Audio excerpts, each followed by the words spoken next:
hari akan semakin cerah. Orang-orang benar Tuhan bangkitkan di tempat ini. Kehidupan yang besar, guyup, karib, sehati, sepikir, Tuhan dapati di tempat ini. Di dalam nama Tuhan Yesus. Saya akan ajak kita untuk masuk dalam sebuah tema, yaitu doa Yesus. Pernahkah Bapak Ibu Saudara menangkap dan mengerti kerinduan Tuhan itu apa sih atas setiap kita?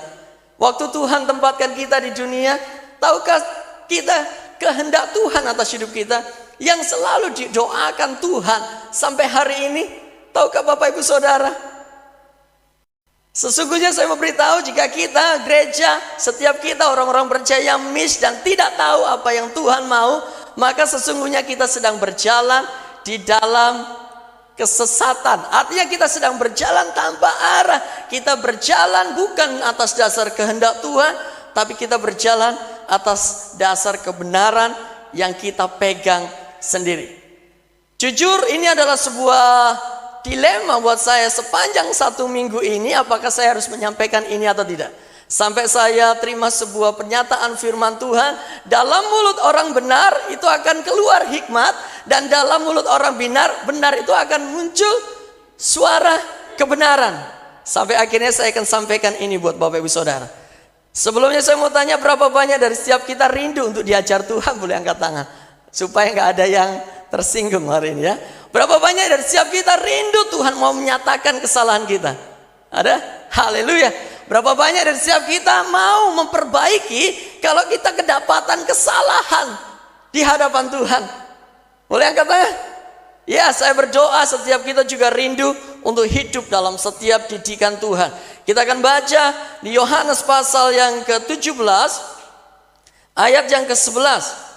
Yohanes pasal yang ke-17 ayat yang ke-11. Ini berbicara tentang doa Yesus, tapi ada banyak hal yang kita bisa dapatkan dari ayat-ayat ini. Namun saya akan fokuskan tentang satu hal yang sangat penting ya. Lainnya nanti kita akan bahas ke depan. Oke, kita akan baca sama-sama. 1, 2, 3. Dan aku tidak ada lagi di dalam dunia, tetapi mereka masih ada di dalam dunia. Dan aku datang kepadamu, ya Bapa, yang kudus, peliharalah mereka dalam namamu, yaitu namamu yang telah engkau berikan kepadaku, supaya mereka menjadi satu sama seperti kita. Oke, beberapa tahun yang lalu ini ada sebuah perdebatan, dan sampai hari ini tentang siapa sih nama Bapa, siapa sih nama Yesus. Sampai ada sebuah gereja yang mengkultumkan, mengkhususkan sebuah nama yang kudus, yang bangsa Israel sendiri tidak bisa dan tidak berani menyebut dia sebagai YHWH. Aku adalah aku. Tapi hari ini di kitab perjanjian baru, lupakan tentang itu. Tuhan mau sampaikan gini, nama yang diberikan Bapa dalam namaku. Kita kenal siapa? Yesus. Kepada nama itu semua bumi dan surga bertekuk lutut dan menyembah. Tidak ada satu keselamatan pun yang tidak akan pernah bisa diperolehnya tanpa melalui Yesus. Nama-nama yang lain itu dah lupakan dah. Kita hanya tahu, saya hanya tahu Yesus. Jadi kalau ada perdebatan, saya tidak pakai nama Yahweh, Yehovah, Adonai dalam membaca sebuah firman Tuhan. Tidak masalah. Yang penting kita tahu bahwa nama Yesus. Berapa banyak Bapak Ibu Saudara mendengar sebuah khotbah yang menyatakan nama yang paling penting itu nama Bapa itu adalah ini. Buat saya Alkitab mencatat di kitab perjanjian baru nama yang diberikan Bapa. Kalau kita tidak bisa menyebut nama Bapanya, paling nggak kita bisa menyebut dengan bebas nama Yesus. Di dalam nama Yesus itu ada kuasa. Oleh karena itu jangan menjadi sebuah perdebatan. Kenapa gereja ini tidak pakai nama Yahweh? Kenapa gereja ini tidak menyebut Adonai? Kenapa gereja ini tidak menyebut nama? Apalagi dah? Yang penting kita percaya nama Yesus. Oke? Dan ini doanya.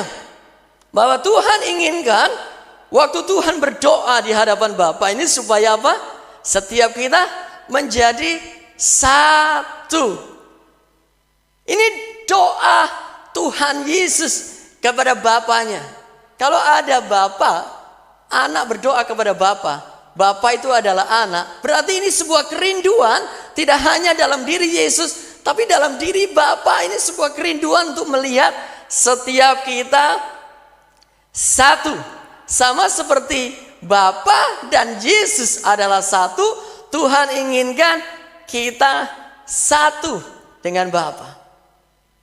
Tidak hanya satu dalam kita dengan Bapa, tapi sebenarnya Tuhan inginkan kita juga menjadi satu. Ini doa yang sangat serius. Jangan biarkan apapun menghalangi kita untuk bisa menjadi satu. Saya mau ajak kita untuk melihat sebuah kasus. Apa akibatnya jika kita tidak hidup dalam kesatuan? Mari baca kitab Markus pasal yang ketiga. Markus pasal yang ketiga. Oke, nanti kita akan belajar lebih dalam tentang ayat ini. Markus pasal yang ketiga, kita akan baca ayat yang ke-23. Demikian firman Tuhan. Elai memberikan sebuah tema ini, Yesus dan Beelzebul. Ini ceritanya tentang Yesus dituduh mengusir setan dengan nama setan. Demikian firman Tuhan ayat 23. Yesus memanggil mereka lalu berkata kepada mereka dalam perumpamaan, bagaimana iblis dapat mengusir iblis? Kalau suatu kerajaan terpecah-pecah, kerajaan itu tidak dapat bertahan. Iblis aja tahu loh pentingnya sebuah kesatuan hati. Iblis tahu pentingnya komunitas. Iblis tahu namanya unity. Iblis tahu namanya nggak boleh terpecah-pecah. Antara pemerintahan di udara, penguasa-penguasa yang jahat, setan-setan.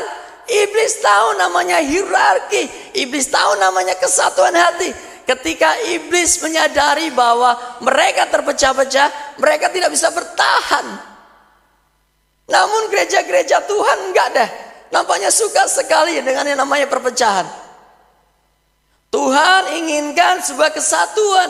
Gereja adalah kesatuan tubuh Kristus. Dari latar belakang apapun kita, dosa semerah apapun, Tuhan panggil. Tuhan sudah tutup mata dan tidak melihat lagi kita sebagai orang-orang berdosa, orang-orang yang dulu jahat, orang-orang pemberontak, tidak setia, tidak taat. Ia tutup mata menghapus semua dosa kita dan memanggil kita supaya kita apa? Satu. Oleh karena itu jangan terpecah-pecah. Ketika kita sudah mulai terpecah-pecah, kita sedang berjalan dalam agenda iblis. Mungkin kita lakukan sebuah kegiatan kerohanian yang luar biasa, namun ketika iblis taruh perpecahan atas gereja, sesungguhnya suatu saat cepat atau lambat gereja itu akan runtuh. Gereja itu akan runtuh. Saya nggak mau ini terjadi di gereja ini. Udah kecil, saya lihatnya besar. Mungkin secara kuantitas tidak sebanding dengan gereja-gereja besar, tapi masih ada perpecahan. Dari dulu saya selalu berdoa di tempat ini akan terjadi sebuah kesatuan. Oleh karena itu, ini bukan sebuah emosi tapi sebuah kebenaran. Masih ada perpecahan di antara kita. Kita sedang tidak bisa bertahan. Iblis mengerti betul.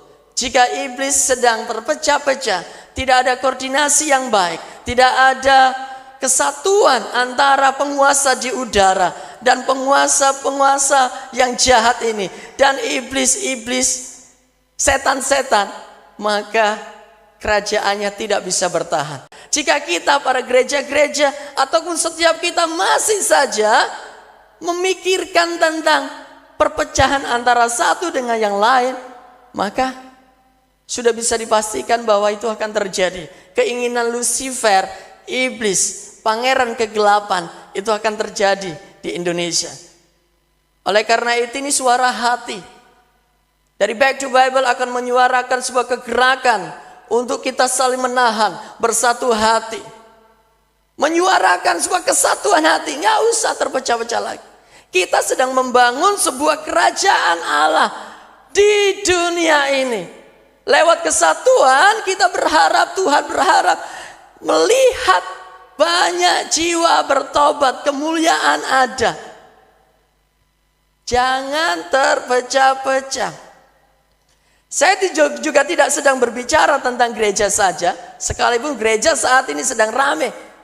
Dari tahun-tahun yang lalu masalahnya selalu sama, terjadi perpecahan. Waktu saya dan Bapak Ibu Saudara mungkin melihat para pendeta yang satu menghina para pendeta yang lain, itu sebuah kesedihan. Kenapa harus begini? Masalah pengajaran atau ungkapan yang hampir salah saja. Yang penting nama Yesus, Tuhan Yesus.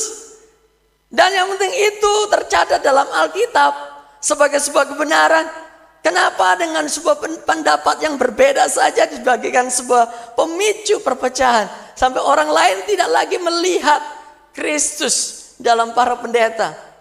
Ataupun umat Tuhan. Gereja denominasi tertentu dengan denominasi tertentu sudah mulai saling menjelekkan. Ini yang paling benar, itu yang paling benar. Merasa mana yang benar, mana yang tidak. Mari satukan hati, jangan biarkan iblis mengambil alih dengan memecah belah. Itu langkah pertama ketika iblis menaruh perpecahan dalam diri setiap kita. Maka tidak lama lagi gereja-gereja akan buyar. Yang pertama adalah Alkitab digantikan dengan Alkitab elektronik. Jika terserang virus di semua elektronik, Alkitab disegel, dihack, tidak ada Alkitab lagi. Kita mau hidup pakai apa, bergantung pakai apa.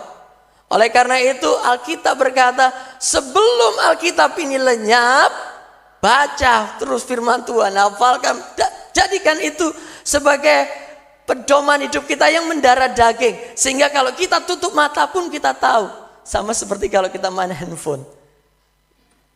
Saya pernah dapati seorang itu ngetik itu tidak perlu lihat. Oh banyak sekali pakai bank itu kalau itu sudah gini. Tangannya seolah-olah menjadi satu. Pemain musik itu sudah tidak perlu lihat lagi chordnya. Ia sudah, tangannya sudah menyatu dengan tutut piano ataupun melodi. Sekalipun dia buta, ia bisa memainkan dengan sangat indah. Sampai hidup kita menjadi satu dengan firman-Nya, maka sekalipun Alkitab ini berlalu, kita akan tetap mampu melihat firman-Nya menerangi setiap langkah kita. Ya, jangan biarkan kita terpecah-pecah. Kita akan membaca lagi di ayat selanjutnya. Di Yohanes pasal yang 17 tetap kita akan baca lagi di ayat yang ke-21. Nampaknya saya perlu waktu cukup banyak untuk menjelaskan ini. Oke, saya akan coba cepat aja. Mari kita baca ayat yang ke-21, demikian firman Tuhan. Supaya mereka semua menjadi satu sama seperti Engkau, ya Bapa, di dalam Aku dan Aku di dalam Engkau, agar mereka juga di dalam kita, supaya dunia percaya bahwa Engkaulah yang telah mengutus Aku. Ini yang kedua yang menjadi doa yang sama. Tuhan inginkan kesatuan hati. Yang selanjutnya ayat yang ke-22 dari kitab Yohanes pasal 17. Demikian firman Tuhan. Dan Aku telah memberikan kepada mereka kemuliaan yang Engkau berikan kepadaku, supaya mereka menjadi satu sama seperti kita adalah satu. Ayat yang ke-23 kita baca. Aku di dalam mereka dan Engkau di dalam Aku, supaya mereka sempurna menjadi satu, agar dunia tahu bahwa Engkau telah mengutus aku dan bahwa Engkau mengasihi mereka sama seperti Engkau mengasihi aku. Lagi-lagi Tuhan berkata dan berdoa sebagai permohonannya sebelum Tuhan harus mati. Selagi dia masih di dunia, ia berdoa kepada Bapa supaya kita menjadi satu. Kalau 4 kali sebuah penekanan, ini bukan lagi sebuah kebenaran, tapi kerinduan akan kebenaran yang dalam. Supaya melihat gereja tidak lagi terpecah-pecah. Hari ini jika gereja, gembala dan jemaat saja tidak bersatu, sudah dipastikan gereja akan runtuh. Ada seorang berkata kepada saya, melihat bahwa gereja ini sedang diambang keruntuhan. Bisa jadi akibatnya adalah ketidakadaan kesatuan hati. Beberapa jemaat datang kepada saya dan menyampaikan, kok rasanya tidak seperti yang dulu ya. Waktu saya datang ke gereja, suasananya tidak seperti yang dulu-dulu. Rasanya datang ke gereja dengan sebuah kehampaan. Saya nggak tahu alasan apa itu, tapi bisa jadi itu adalah tanda ketidakadaan kesatuan hati. Oke, mari sama-sama visi gereja, visi jemaat, saya kan sudah sampaikan. Jika tidak dikerjakan sama-sama, itu tanda sebuah perpecahan.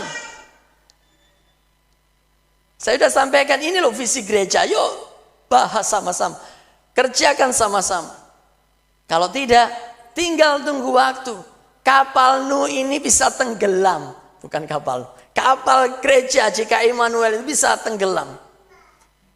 Tidak hanya 1, 2, 3 orang menyatakan hal yang seperti itu. Itu tanda bahwa Tuhan sedang sangat serius. Tuhan ingin sebuah pemulihan atas setiap kita. 2023 hampir saja kita akan jalani. Ketika kita masih tetap berjalan dalam ketidaksehatian, udah mau jadi apa sih tahun 2023? Sebelum itu terjadi, sebelum kita melangkah, mari benahi. Kerjakan, lakukan, gumulkan apa yang menjadi doa Tuhan. Tidak hanya buat gereja tempat ini, tapi buat gereja-gereja di seluruh Indonesia. Buat orang-orang percaya yang mengaku Yesus Kristus adalah Tuhan dan Juru Selamat. Saatnya kita tidak lagi berpecah-pecah, bersatu. Ini doa yang serius. Oke, saya akan ajak kita lebih dalam ke sesuatu yang sangat kecil kita. Oke, mari kita baca tentang Menara Babel. Kejadian pasal yang ke-11 ayat yang pertama. Kita akan baca Kejadian pasal yang ke-11. Mohon maaf kalau waktunya terlalu panjang, karena ini penting untuk saya sampaikan, supaya kita tidak terus-menerus dipermainkan oleh si iblis. Termasuk juga siap kita ketika kita tahu sebuah kebenaran dan tidak menyuarakan kebenaran itu, tanda bahwa tidak ada kesatuan. Bisa jadi setiap kita sudah tidak dipercaya lagi oleh gereja, ataupun kita tidak mempercayai gereja. Itu sama saja. Jangan lagi seperti itu dipermainkan oleh si iblis. Kita akan baca tentang Menara Babel ayat yang pertama. Demikian firman Tuhan. Adapun seluruh bumi, satu bahasanya, satu logatnya. Ya, dulu itu sebelum perpecahan semuanya logatnya satu, bahasanya adalah satu.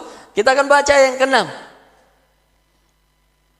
Dan ia berfirman, mereka ini satu bangsa dengan satu bahasa untuk semuanya. Ini barulah permulaan usaha mereka. Mulai dari sekarang apapun juga yang mereka rencanakan, tidak ada yang tidak dapat terlaksana. Apa yang bisa membuat sebuah rencana kita ini bisa terlaksana? Ternyata adalah kesatuan hati. Waktu mereka ingin membuat menara Babel yang ujungnya sampai ke langit, sehingga mereka dengan kekuatan dan hikmatnya tidak lagi perlu Tuhan. Mereka mencoba menyaingi Tuhan. Terjadi tidak? menurut Alkitab. Seharusnya terjadi. Kalau Tuhan tidak bertindak, mengacau balokkan bahasa mereka, itu akan terjadi. Hal yang sama, jika kita biarkan Prince of Lucifer mengambil alih, dan kita tidak berbuat apa-apa, terserah.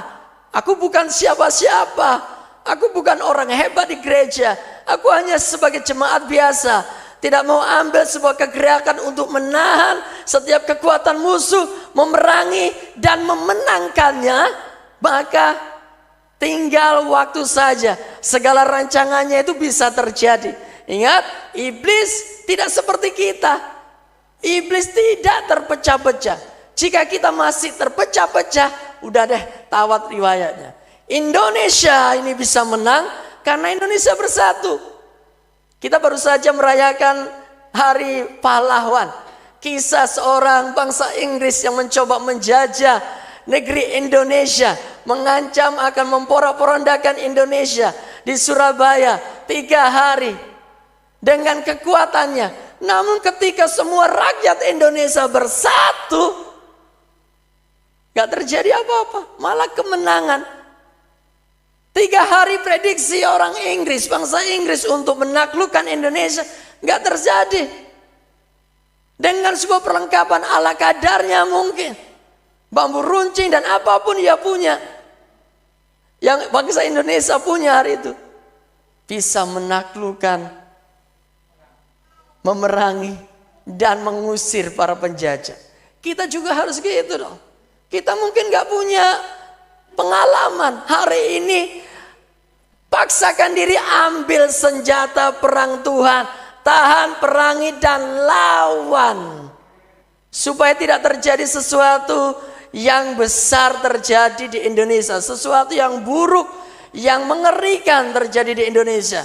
Saya berdoa jangan lihat kanal-kanal YouTube di tahun 2013 yang akan membuat kita semakin down untuk menjalani tahun 2023. Lihat semua nubuatan, penyataan, baca banyak firman, sebab itu akan membawa kita untuk semakin kuat menghadapinya. Menara Babel kalau tidak dikacaukan, maka akan terjadi. Ayat 11 berkata begini. Ayat yang ke-8 berkata begini. Demikianlah mereka diserahkan Tuhan dari satu ke seluruh bumi, dan mereka berhenti mendirikan kota itu. Yang bisa menghambat adalah ketika mereka terpecah-pecah. Alkitab bilang ini, mungkin hari ini iblis sedang menguatkan kesatuannya dengan 7 kekuatan kali lipatnya menyerang bangsa-bangsa. Kasus terjadi di Korea, banyak yang meninggal karena pesta Halloween.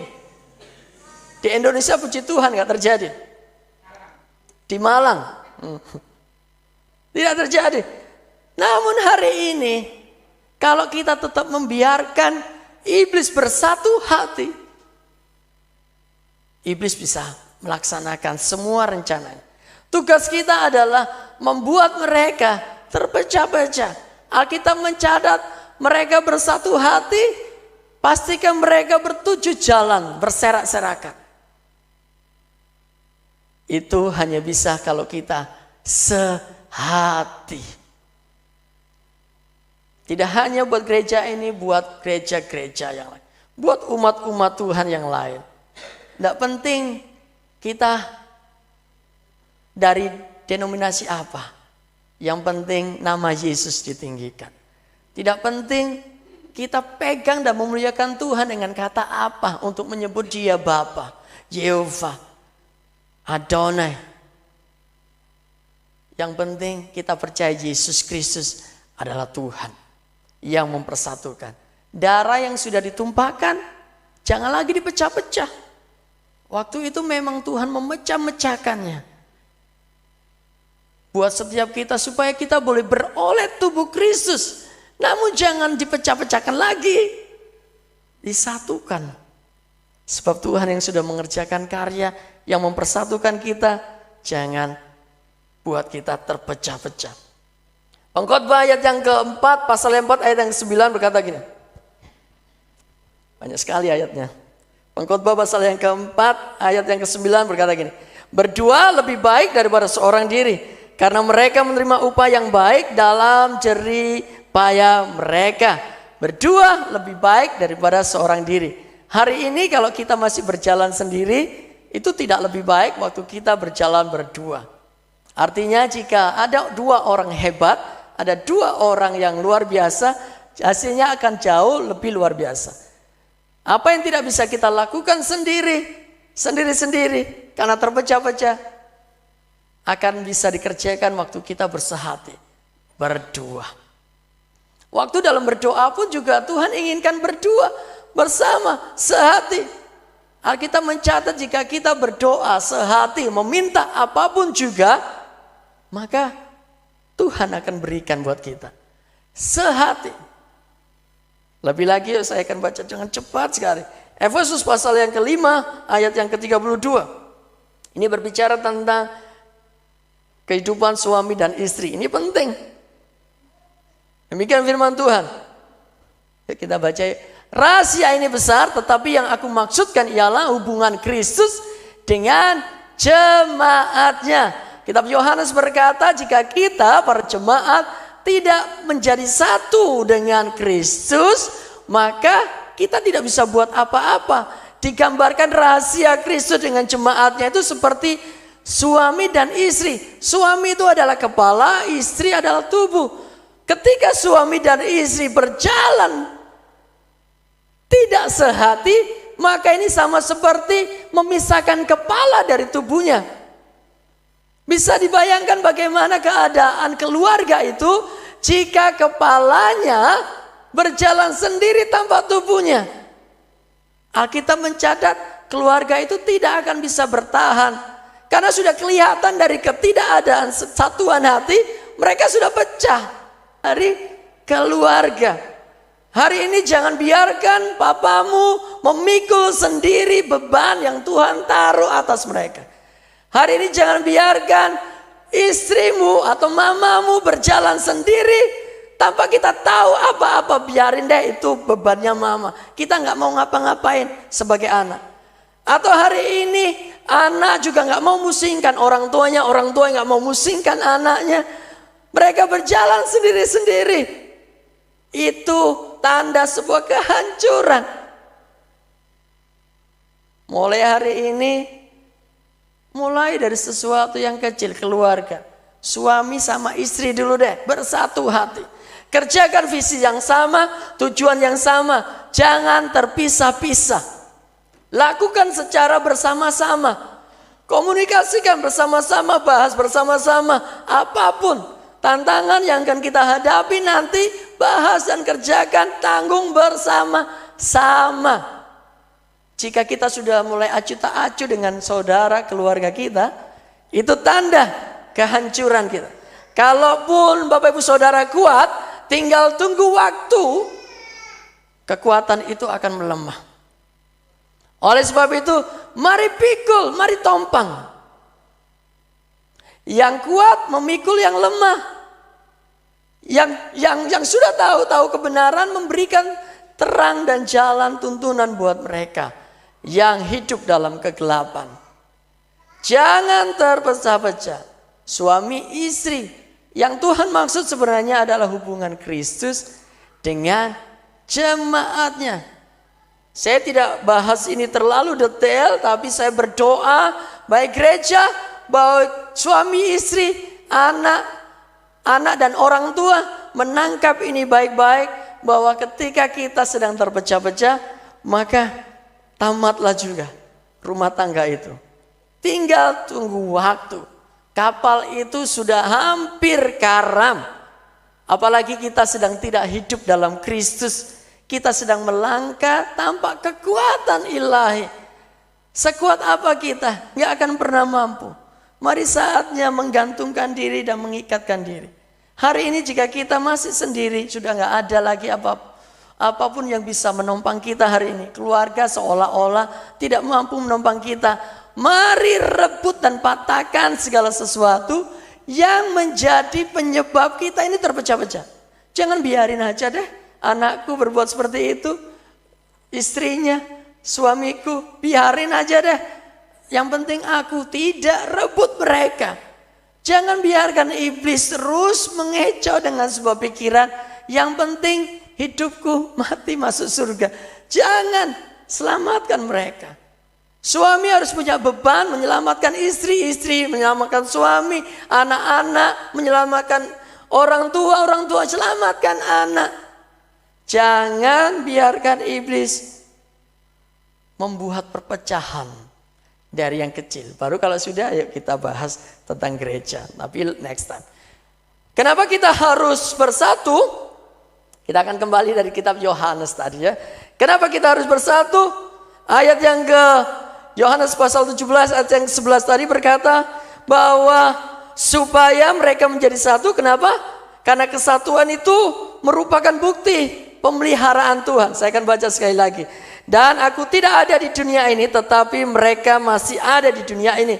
Aku datang kepadamu ya Bapa yang kudus, pelihara mereka dalam namaku, yaitu namamu yang telah engkau berikan kepadaku, supaya mereka menjadi sama seperti kita. Supaya mereka menjadi satu sama seperti kita. Tanda pemeliharaan Tuhan, tanda bahwa ada pemeliharaan Tuhan, baik dalam gereja, dalam kehidupan rumah tangga kita, itu adalah kesatuan. Ingat baik-baik, kalau tidak ada kesatuan, maka sesungguhnya Tuhan tidak sedang memelihara keluarga kita. Yang kedua, kenapa kita harus bersatu? Selain ini jadi doanya Tuhan, ayat 21 berkata gini, supaya mereka semua menjadi satu, sama seperti engkau ya Bapa di dalam aku dan aku di dalam engkau, agar mereka juga dalam kita, supaya dunia percaya bahwa engkaulah yang mengutus aku. Kesatuan itu menjadi alasan untuk dunia percaya kepada kita, kepada Yesus. Kalau kita terpecah-pecah, dunia itu sama seperti kita sedang menutup gerbang untuk orang lain boleh melihat Kristus. Cermin yang seharusnya memantulkan dan memancarkan gambar Yesus.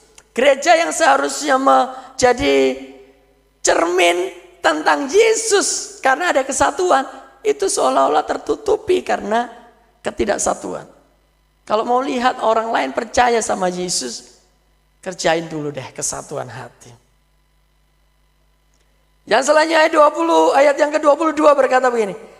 Dan aku telah memberikan kepada mereka kemuliaan yang kau berikan kepadaku, supaya mereka menjadi satu sama seperti kita adalah satu. Yang ketiga adalah kesatuan tubuh Kristus adalah bukti bahwa kemuliaan Tuhan itu nyata. Saya beritahu bahwa suami dan istri itu adalah gabungan antara setengah kemuliaan Bapa dan Yesus. Oleh karena itu Tuhan menciptakan mereka serupa dan segambar dengan Allah, laki-laki dan perempuan. Ketika mereka dipisahkan, maka kemuliaan setengah ada di sini, kemuliaan setengah di sini. Oleh sebab itu, sama seperti kita sedang memisahkan antara jiwa dengan roh. Supaya melihat kemuliaan Tuhan turun atas kita, itu kesatuan hati. Sudah nggak usah cari gimana caranya kita menyatakan kemuliaan Tuhan dan memuliakan Tuhan. Hidup dalam kesatuan hati. Kemuliaan Tuhan itu sudah nyata. Dalam keluarga, dalam apapun. Dan selanjutnya, Yohanes pasal yang 17 ayat 23 berkata gini. Aku di dalam mereka dan engkau di dalam aku, supaya mereka sempurna menjadi satu, agar dunia tahu bahwa engkau telah mengutus aku, dan bahwa engkau mengasihi mereka sama seperti engkau mengasihi aku. Yang keempat itu adalah kesatuan hati adalah bukti bahwa kita ini hidup di dalam Tuhan. Jadi kalau hari ini kita masih belum bersatu, masih terpecah-pecah, itu sudah jelas Alkitab mencatat kita tidak sedang hidup di dalam Tuhan. Karena ketika kesatuan ada, maka kita mesti hidup di dalam Tuhan. Tuhan itu akan mempersatukan. Alkitab yang berkata. Dan bukti bahwa Tuhan mengasihi kita dari ayat ini. Kalau mau Tuhan mengasihi, bukti Tuhan mengasihi kita, hiduplah dalam kesatuan. Udah, kita akan menikmati kasih Kristus. Kalau hari ini kita sibuk mencari kemuliaan, mencari kesatuan, kasih Kristus, atau mencari atau berusaha supaya orang lain bisa kenal Tuhan, tapi kita masih hidup dalam perpecahan, ya sama aja kita sedang bertindak tanpa arah. Tuhan hanya ingin bersatu saja. Ciri-ciri jemaat yang mengasihi Tuhan itu adalah mereka hidup dalam kesatuan. Saya akan bacakan ayat Kisah Para Rasul pasal yang kedua ayat yang ke-44. Demikian firman Tuhan. Ini gereja dan jemaat mula-mula berkata gini. Dan semua orang yang telah menjadi percaya tetap bersatu. Dan segala kepunyaan mereka adalah kepunyaan bersama. Ini ciri orang yang tahu kasih Kristus. Mereka menyadari kasih Kristus. Oleh karena itu mereka tetap hidup dalam kesatuan. Sejak hari itu Alkitab mencatat jumlah bilangan mereka terus bertambah-tambah. Cara kita untuk bisa memenangkan banyak orang ternyata cukup simpel dengan hidup memenuhi doa Yesus menjadi satu. Ada banyak ayat-ayat yang saya bisa sampaikan, tetapi saya berdoa kita bisa membacanya di rumah. Saya akan sebutin aja ayat-ayatnya ya. Kolose pasal 2 ayat 2 berkata supaya hati mereka terhibur dan mereka bersatu dalam kasih sehingga mereka beroleh segala kekayaan dan keyakinan, pengertian dan mengenal rahasia Allah yaitu Kristus. Kesatuan hati akan membuka pintu untuk kita bisa menangkap dan memperoleh segala kekayaan, segala keyakinan dan pengertian dan pengenalan akan Allah.